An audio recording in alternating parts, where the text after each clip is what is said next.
"Dad, that girl has my face." What would you do if a child whispered those words to the most feared man in Chicago? And the room went silent.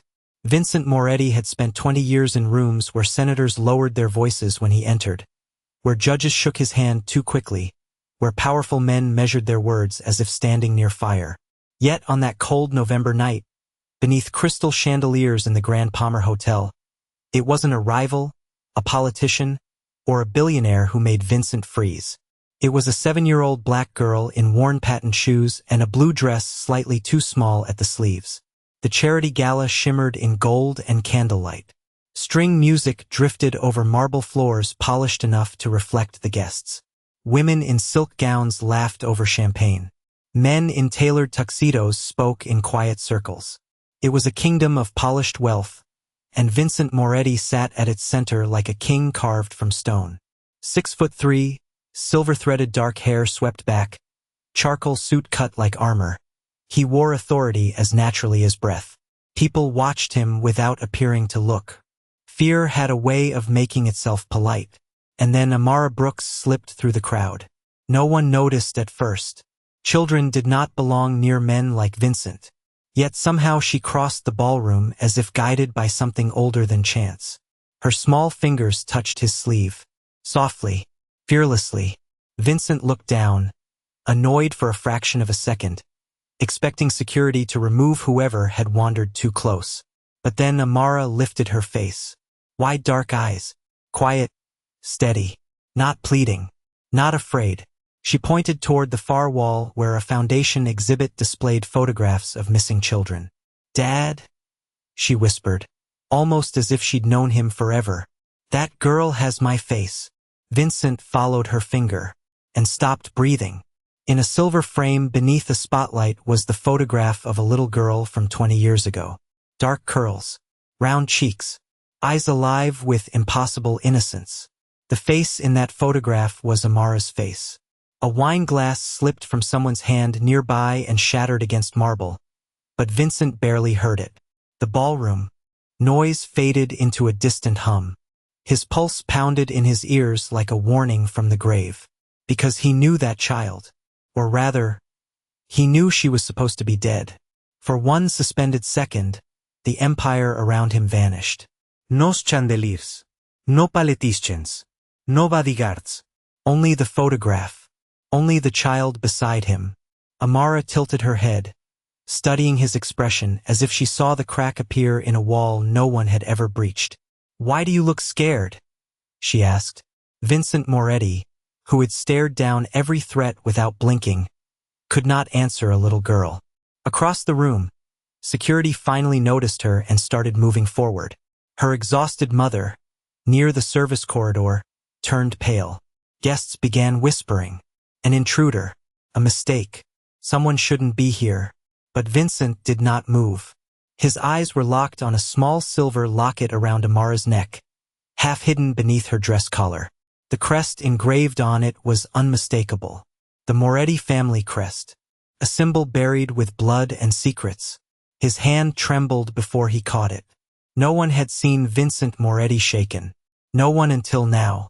And in that impossible silence, while the whole room waited for the powerful man to speak, Vincent realized with a chill deeper than Chicago winter. Some sins did not stay buried. Some returned in the voice of a child.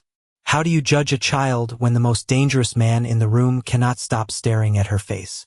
The first mistake Vincent Moretti made was believing Amara Brooks had been sent to deceive him. By the time security reached the edge of the ballroom, old instincts had already taken over. In Vincent's world, coincidence was usually a mask worn by trouble. He rose slowly from his chair, every movement measured, while whispers moved through the gala like wind through dry leaves.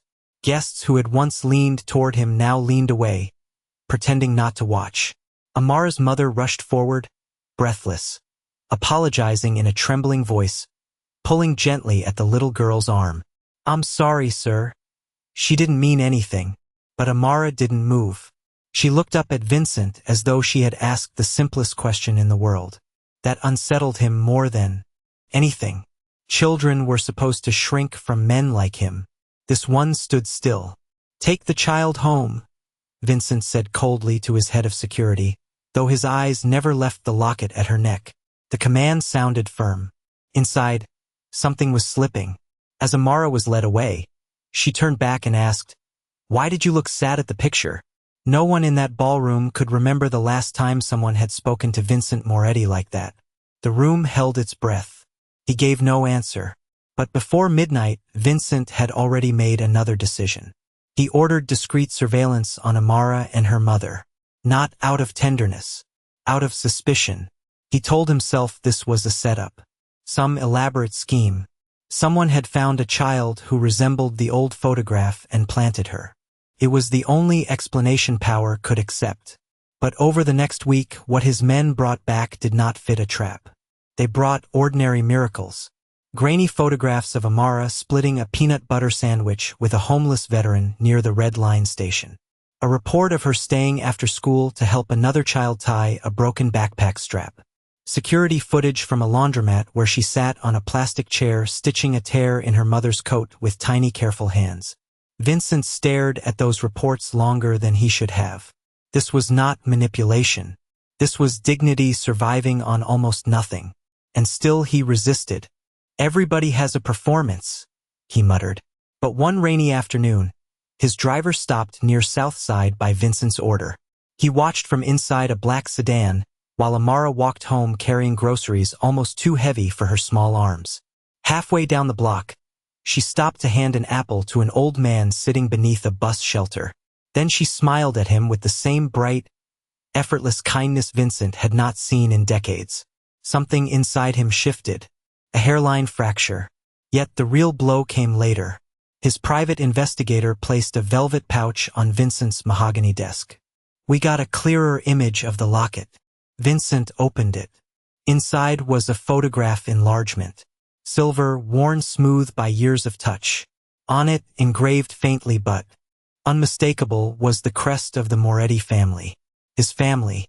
A symbol never sold, never copied, never given outside blood. Vincent's jaw tightened. This was impossible. The room seemed smaller. The old certainty that he was being played began to collapse.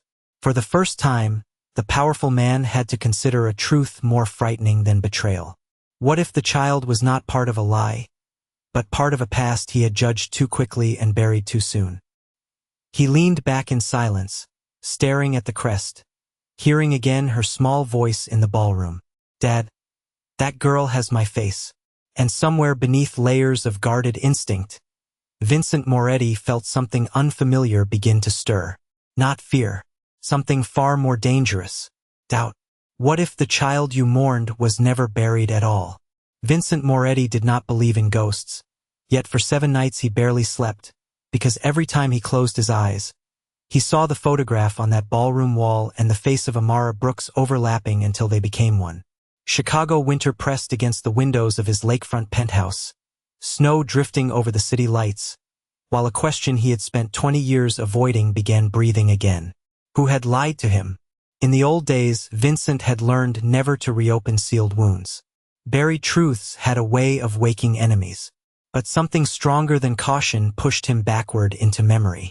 20 years earlier, before power hardened his features into legend, Vincent had a younger sister named Elena Moretti. She laughed too loudly at family dinners, loved Motown records, and once told him that no empire mattered if you had no one left to come home to. Then came the warehouse fire during a brutal family conflict. Smoke, sirens, chaos. Elena vanished carrying infant twin girls wrapped in white blankets. Vincent arrived too late. All he ever recovered was a scorched bracelet and the certainty his bloodline had ended there. At least that was what he had been made to believe. Now an elderly woman requested a private meeting at a church basement on the south side. Vincent almost refused. He did not meet strangers in forgotten places. Yet he went. Alone. The church smelled of candle wax and old wood. Folding chairs lined the room. Rain tapped stained glass windows. And there, beneath a flickering fluorescent light, sat a frail black woman with silver hair beneath a wool hat, hands folded over a worn Bible. She introduced herself as Ruth Holloway. Her voice was soft enough to make Vincent lean in. "I was a nurse that night," she said. I carried one of those babies out through smoke. Vincent felt his pulse pound in his throat. She opened an old tin box. Inside were yellowed hospital records, a baby bracelet, and a photograph of Elena smiling with newborn twins in her arms. 2 babies. 2. Vincent stared as the world shifted under him. "One child survived," he whispered. Ruth shook her head. "No, Mr. Moretti. Both did." Silence fell so completely Vincent could hear rain running through gutters outside. 2 girls. Not one. The revelation cracked open everything he had built his grief upon. He had not lost a single child in that fire. He had lost 2. Amara was only half a miracle. But Ruth had more. She leaned forward and lowered her voice. "Someone paid to make sure you believed they were dead." Vincent's expression hardened, old instincts rising. Betrayal. Again. Yet Ruth did not flinch. One child was hidden, the other taken. Vincent's breath slowed, dangerous in its stillness. "Who paid you?" he asked. Ruth looked ashamed. "A man inside your own family circle." The words landed heavier than thunder. Not an enemy. Someone close. Someone trusted. Vincent had spent decades building loyalty like stone. And now a woman in a church basement was telling him its foundation was rotten. But then came the second shock. Ruth touched the old photograph and whispered. The girls were separated because one was meant to disappear forever. Vincent froze. Separated. Not lost. Stolen through design. His mind raced toward possibilities too dark to name. And as he rose to leave, Ruth said one final sentence that followed him like prophecy into the rain. "You came here looking for a child, Mr. Moretti. You may be about to find a war hidden inside your own house." Outside, beneath a gray Chicago sky, Vincent stood motionless beside his car. Snow turned to sleet on his coat. For the first time in years, the mighty Vincent Moretti did not look like a man in control. He looked like a brother hearing his dead sister call from the past. And somewhere across the city, unaware of the storm gathering around her name, little Amara Brooks was drawing with crayons at a kitchen table, while destiny was quietly bringing a second child back from the shadows. Can a child break a man the underworld could never touch? Vincent Moretti had faced betrayal before, but nothing prepared him for sitting across from Amara Brooks at a small neighborhood diner 3 days after meeting Ruth Holloway, watching a 7-year-old draw suns on a paper placemat while quietly dismantling the armor around his heart. The diner sat off a South Side avenue where buses hissed at the curb and old neon signs buzzed in the winter dusk. It smelled of coffee and warm pie crust. Ordinary. Humble. A place a man like Vincent would never have entered in his former life. Yet there he was, in a dark wool coat worth more than the restaurant's monthly rent, sitting in a red vinyl booth across from a little girl who stirred hot chocolate as if she had no idea she was changing him. Amara had invited him there without calling it an invitation. "Do rich people ever eat pancakes?" she'd asked at their last meeting, serious as a judge. And somehow Vincent had shown up. At first he studied her like evidence. Every smile, every question, every movement as if searching for signs of manipulation. But children do not know how to counterfeit wonder. "Why do your bodyguards never laugh?" she asked, glancing at the men waiting outside in black SUVs. Vincent almost answered with his usual hardness, but something in her curiosity disarmed him. "They have serious jobs," he said. Amara nodded thoughtfully. "Maybe serious people get lonely." The words landed too close. Vincent looked out the frosted window instead of answering.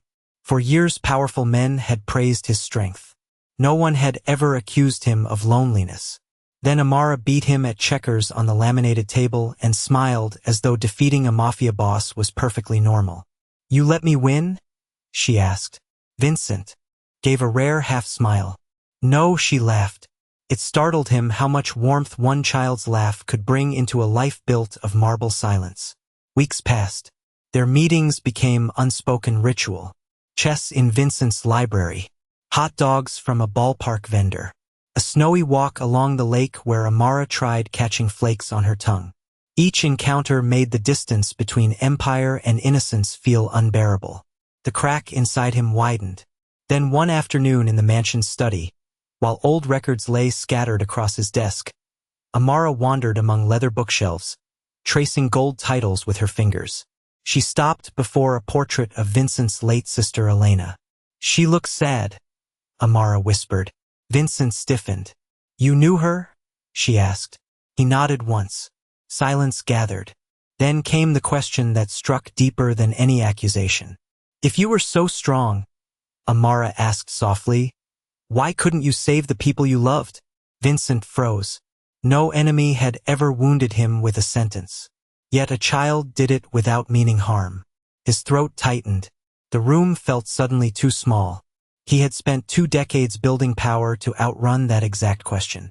And now it stood before him in patent shoes. He turned away, pretending to study snowfall outside. But Amara saw. Children always see.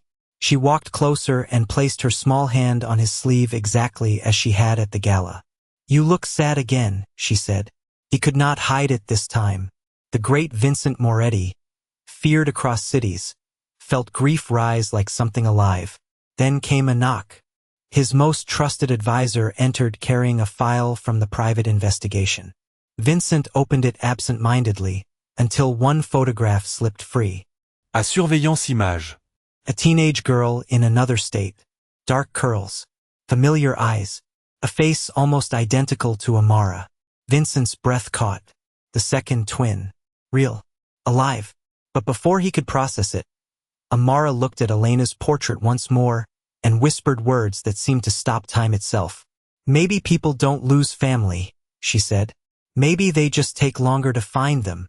And in that moment Vincent felt the first true fracture in the empire he had built around his heart.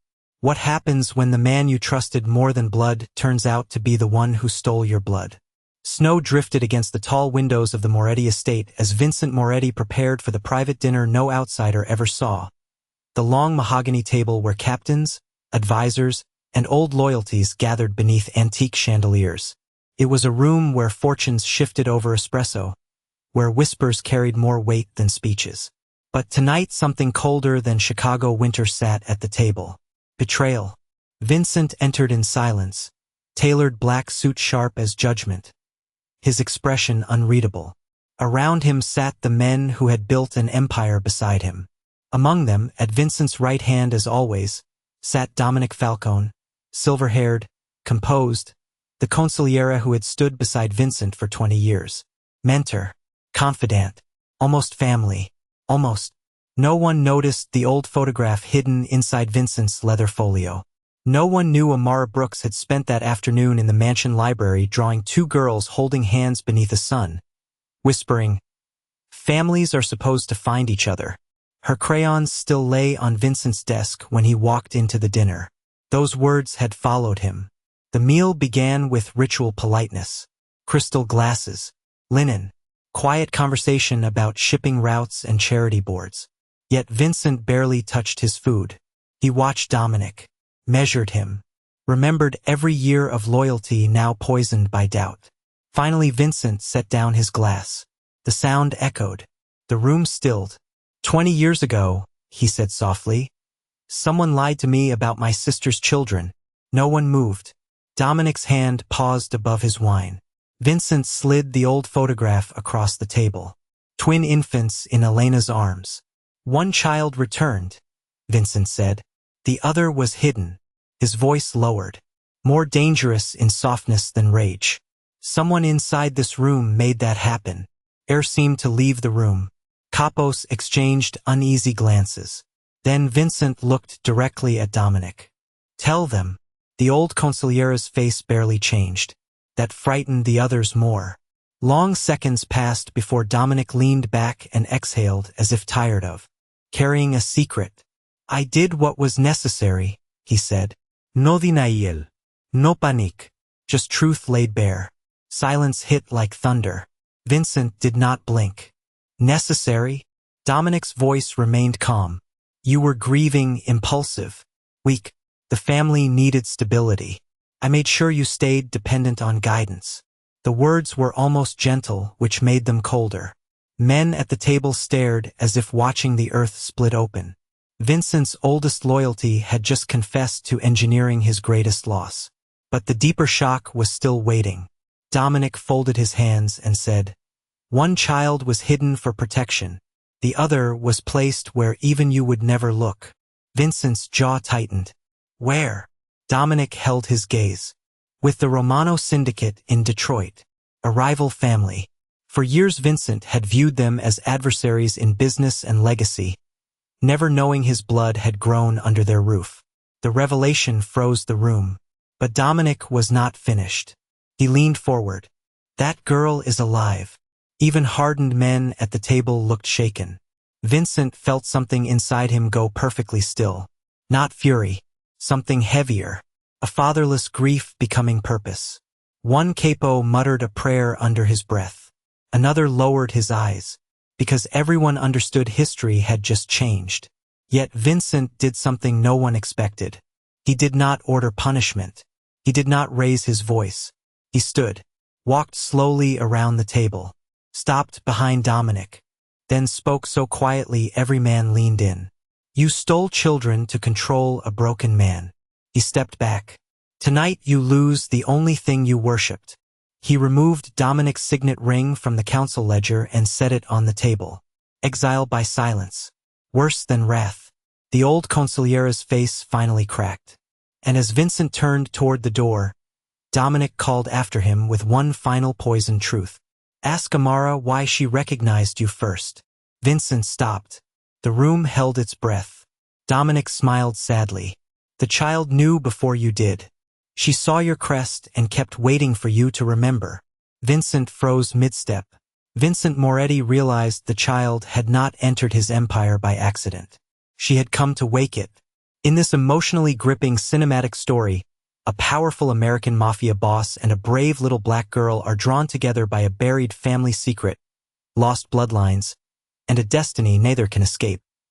When an innocent child whispers a shocking truth at a Chicago gala, a hidden past begins to unravel through betrayal, redemption, and quiet justice, delivering a powerful dark romance layered with mystery and emotional catharsis.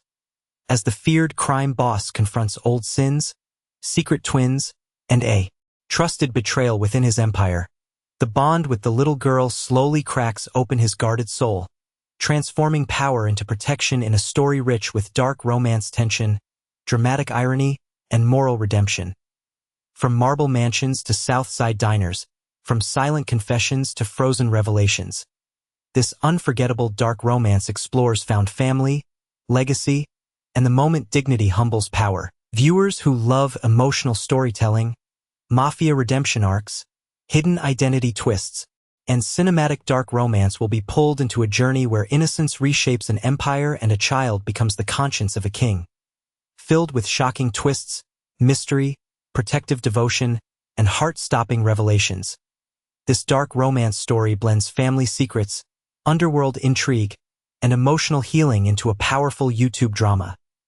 If you love stories about powerful men transformed by vulnerable souls, impossible reunions, silent justice, and dark romance with deep emotional payoff, this story delivers a haunting and unforgettable experience. What does a king sacrifice when a child becomes worth more than his kingdom? By dawn after Dominic Falcone's confession, Vincent Moretti stood at the floor-to-ceiling windows of his penthouse watching Chicago wake under pale January light. And for the first time in decades, he faced a choice power could not solve.